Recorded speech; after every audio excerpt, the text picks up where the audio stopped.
Is there in Wimbledon, वो भी images वगैरह आई हैं। जाहिर है कि वो अब टेस्ट से रिटायर हो गया, T20 से, ODI is still playing, but he is a superstar wherever he goes, तो हेडलाइंस तो बनती हैं। अच्छा जी, सब विंबलडन टेनिस हो रही है, उसमें दुनिया के क्रिकेटर्स वहाँ बुलाए जाते हैं, बैठे जाते हैं, बुलाए जाते हैं और उनको बिठा मतलब उनको रिस्पेक्ट दी जाती है, वो भी आके मैचेस देखते हैं। क्या पता किसी दिन पाकिस्तान की तरफ से बाबर आजम को ही कोई बुला ले। तो अगर किसी ने बाबर आजम को बुला लिया तो फिर तो मुझे ऐसा लगता है कि जितने भी हेटर थे उनको फ़ौरन स्ट्रेट वे हार्ट अटैक हो जाना है। वो तो पागल ही हो जाएंगे, ये हो क्या गया है। उसकी मैं रीज़न बता रहा हूँ, उसकी मैं रीज़न ये बता रहा हूँ, ये नहीं कि मैं बाबर की सपोर्ट करता हूँ तो ये मैं बात कर रहा हूँ। मैं ये कह रहा हूँ कि इस टाइम पाकिस्तान की क्रिकेट में सबसे ज़्यादा फेमस क्रिकेटर वही है। तो जो ज़्यादा मशहूर होता है, जो ज़्यादा फेमस होता है, जिसकी ज़्यादा रेपुटेशन, नाम होता है, तो फिर इस किस्म के टूर्नामेंट्स में फिर उन्हीं प्लेयर्स को बुलाया जाता है कि जिसकी रेपुटेशन ज़्यादा होती है। और इंग्लैंड में विंबलडन हो रहा है। इंग्लैंड में अगर बाबर आजम ये दुनिया के कोई से प्लेयर जाते हैं, वहाँ के लोग क्रिकेट को भी समझते हैं, उनको भी पता है कि यार ये कौन सा प्लेयर आके बैठा है। अबे वो तो शुभमन गिल को, यकीन करो, वो बाबर को शुभमन गिल के जूते की खाक नहीं समझते। इंडिया वाले कहते हैं कि बाबर है कौन, अपने गिरबान में झांक कर हुए। और देखो, बाबर से बेहतर तो हमारे यहाँ गली में कोई बच्चा क्रिकेट खेलता है। बाबर रिजवान को शट अप कॉल दे दी है। क्या बाबर रिजवान का अब दोबारा पाकिस्तान की T20 में कमबैक होता, कि जो उम्मीद थी वो भी खत्म हो गई है। देखिए, शट अप कॉल तो एक तरह से दे दी है। जब पीसीबी चेयरमैन के एडवाइजर आमिर मीर ये बोल दें कि वो ओडीआई प्लेयर है, दिस इज T20 टीम, इसका मतलब यही है कि उन्होंने क्लियर कर दिया है कि T20 टीम के अंदर ओडीआई प्लेयर नहीं आएंगे। हालांकि यही बाबर रिजवान पाकिस्तान के पिछले 4-5 सालों से T20 टीम का पार्ट रहे हैं, तो इनको ओडीआई प्लेयर कहना ये एकदम से सवाल के ऊपर, उनके जवाब के ऊपर एक और सवाल है। मेरे ख्याल से डैडी को कहा होगा, मम्मा को कहा होगा कि एक थप्पड़ मारे, मुझे यकीन नहीं आ रहा कि मेरा स्क्वाड में नाम आ गया इस परफॉर्मेंस के साथ। तो वो भी ऐसे ही सोच रहा होगा। देखिए, इसमें कोई शक नहीं है, अच्छा लड़का है, शुरू में जब आया परफॉर्मेंस दी है, 1-2 मैचेस भी उसने जितवाए हैं। जब आपने टीम से ड्रॉप किया था तो परफॉर्मेंस की वजह से ड्रॉप किया था ना, कि परफॉर्मेंस नहीं अच्छी थी। आपने उसको आइडेंटिफाई किया, उसकी बैटिंग में क्या गलतियां थी, बॉलिंग में क्या गलतियां थी, जो परफॉर्म नहीं कर पा रहा तो टीम से ड्रॉप हुआ। क्या आपने नेशनल एकेडमी में कोचेस को कहा, डोमेस्टिक के कोचेस को कहा कि इस पे काम करें?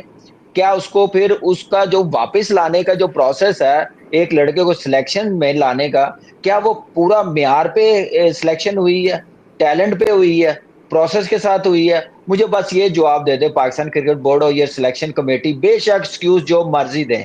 देखिए, लड़के हैं, लेकिन यहाँ पे नजर आ रहा है कि आप अपने ग्रुप जो पहले था, जिसने नुकसान पाकिस्तान की क्रिकेट को पहुंचाया, अभी भी वही है। आप इसको ला के पाकिस्तान का सिस्टम वीक कर रहे हैं, उन लड़कों का एतमाद खराब कर रहे हैं जो लाइन में लगे हुए अपनी बारी का इंतजार कर रहे थे, उनके साथ ज्यादती है। कितनी की ज्यादतियां करेंगे? तो ये करते चलते आ रहे हैं। तो मेरा ख्याल से यहीं पे तो फिर नजर आता है ना कि आप कितने सीरियस है इस पाकिस्तान क्रिकेट बोर्ड को, जो थोड़ी बहुत इज्जत बची हुई है, जो प्रोसेस बचा हुआ, वो खत्म कर रहे हैं। क्रिकेट बेहतर नहीं कर रहे, वो खत्म करने के लिए आए हैं। जब आप ऐसे डिसीजन लेते हैं तो मेरे ख्याल से परफॉर्मेंस के साथ आना चाहिए था। और सबसे बड़ी परफॉर्मेंस है, किसी टूर्नामेंट में कोई प्लेयर ऑफ द टूर्नामेंट हुआ हो, मुझे बात बताएं।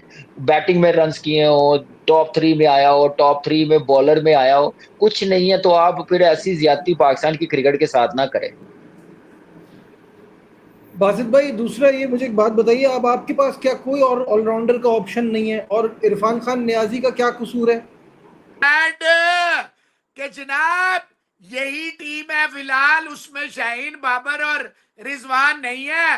और वेस्ट इंडीज जो वहां पे जब होगा तो हम देखेंगे।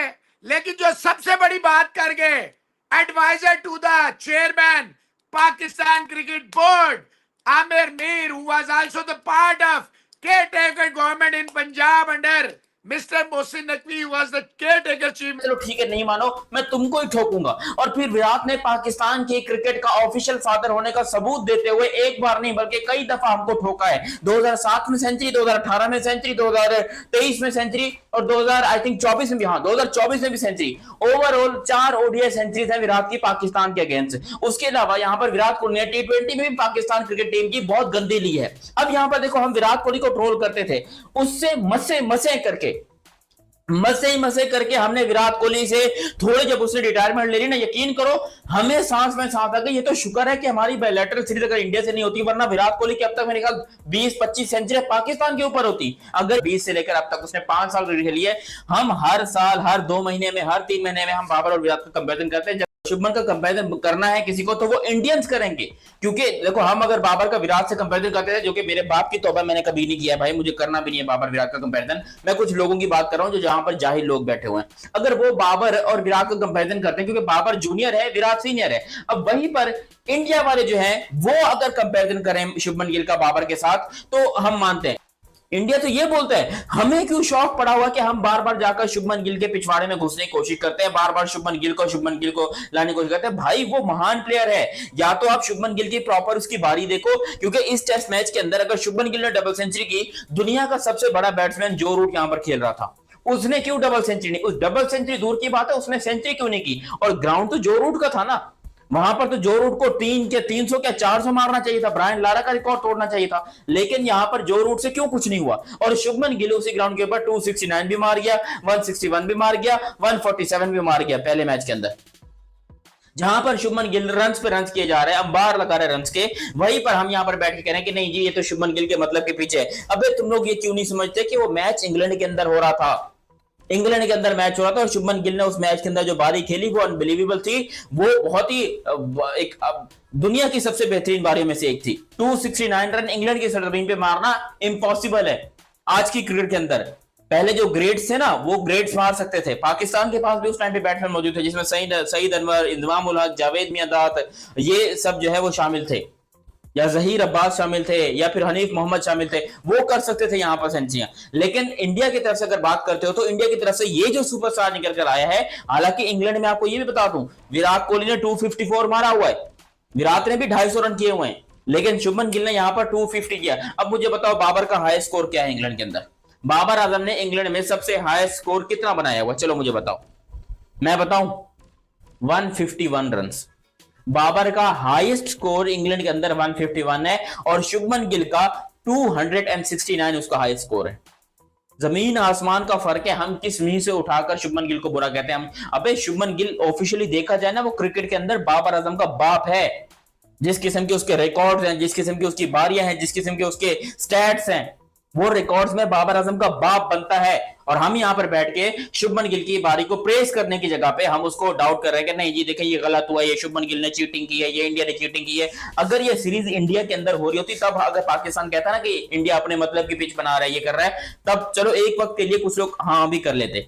लेकिन अभी दुनिया के सामने हम भूतिया बन रहे हैं, क्योंकि पूरी दुनिया शुभमन की तारीफ कर रही है। हर कोई शुभमन के लिए तालियां भी बजा रहा है, तारीफ भी कर रहा है कि भाई बहुत अच्छा खेला। इवन इंग्लैंड वाले भी बहुत अच्छा तारीफ कर रहे हैं। हमने कमेंट्री सुनी है स्टुअर्ट ब्रॉड की, और वहां पर जो है बाकी भी इंग्लैंड के प्लेयर्स मौजूद थे, हमने उनकी भी बातें सुनी है, वो तारीफ कर रहे हैं शुभमन गिल की। पाकिस्तान के अंदर अजीब भी प्रॉब्लम है कि भाई शुभमन गिल से इतनी प्रॉब्लम हो गई है कि उसको जो है बार बार ट्रोल किए जा रहे हैं कि नहीं जी उसने ये बारी खेली, उसने वो बारी खेली। और भाई उसने बारी खेली, उसने हिंदुस्तान को जिता दिया, उसका काम हो गया।